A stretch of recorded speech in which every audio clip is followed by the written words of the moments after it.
इसके अलावा हम अपने हीरो सेक्शन को किस तरह कस्टमाइज़ कर सकते हैं। हीरो सेक्शन को कस्टमाइज़ करने के लिए हमें एडिट के बटन पर क्लिक करना होगा। इस पर क्लिक करने के बाद ये हीरो टाइटल हमारे पास आ रहा है। जैसे मैं यहाँ पर लिख दूँ पावर योर ओन आइसोल डिजिटल स्टोर, तो ये हमारे पास चेंज हो जाएगा। इसके अलावा हम अपने सब टाइटल को भी चेंज कर सकते हैं।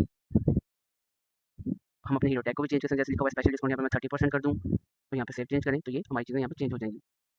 अब अगर हम अपने बटन्स की बात कर लें, तो हम अपने हीरो बटन का टेक्स्ट भी चेंज कर सकते हैं। जैसे शॉप नाम लिखा हुआ है, हम यहाँ पे लिखते हैं स्टार्ट शॉपिंग, और ये एक्सप्लोर पार्ट वाला इसका बटन भी हम चेंज कर सकते हैं। एक्सप्लोर कैटेगरीज़ जैसे हम यहाँ पे कर दें और सेव चेंज करें तो ये हमारे पास चेंज हो चुकी होंगी। इसके अलावा हम इसमें क्या कर सकते हैं, इसके अलावा हम इनकी अलाइनमेंट भी चेंज कर सकते हैं। जैसे ये बाय डिफ़ॉल्ट सेंटर है, हम इसे लेफ्ट पर लेके जा सकते हैं, राइट पर भी लेकर जा सकते हैं। इसके अलावा हम इसे टैग की स्टाइलिंग को भी चेंज कर सकते हैं। जैसे ये हमारे पास पर्पल शो हो रहा है, हम इसका कलर चेंज कर सकते हैं ब्लैकिश टाइप तक की। जैसे मैं इसे सेव चेंज करूँ तो ये हमारे पास चेंज हो चुका होगा। इसके अलावा हमारे पास क्या-क्या ऑप्शन मौजूद रहती है, हमारे पास बटन को कलर चेंज करने की ऑप्शन मौजूद यहाँ पर रहती है। हम यहाँ पर अपने बटन का कलर यहाँ पर लाइक ब्लैक कलर भी यानी डार्क ब्लूइश कलर भी यहाँ पर रख सकते हैं और सेव चेंज करें तो ये हमारे पास ये बटन हमारे पास चेंज हो चुका होगा।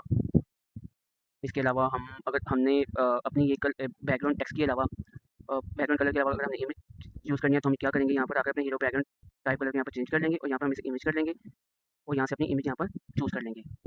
इमेजेस के लिए हम ब्राउज़ फाइल भी कर सकते हैं। ब्राउज़ फाइल करने का भी हमारे पास ऑप्शन मौजूद रहता है। यहाँ हम अपनी मीडिया लाइब्रेरी में जाएँ, ये हमारी मीडिया बकेट है, यहाँ पर हम अपनी इमेज स्टोर करवा कर रख सकते हैं। यहाँ से अगर यहाँ से भी चूज़ कर सकते हैं और यहाँ पर हम इसे चूज़ करने के बाद यहाँ पर अपने हीरो सेक्शन पर लगा भी सकते हैं। जैसे मैं अपनी इमेज को क्लिक करता हूँ और यहाँ पर सेव चेंज करता हूँ।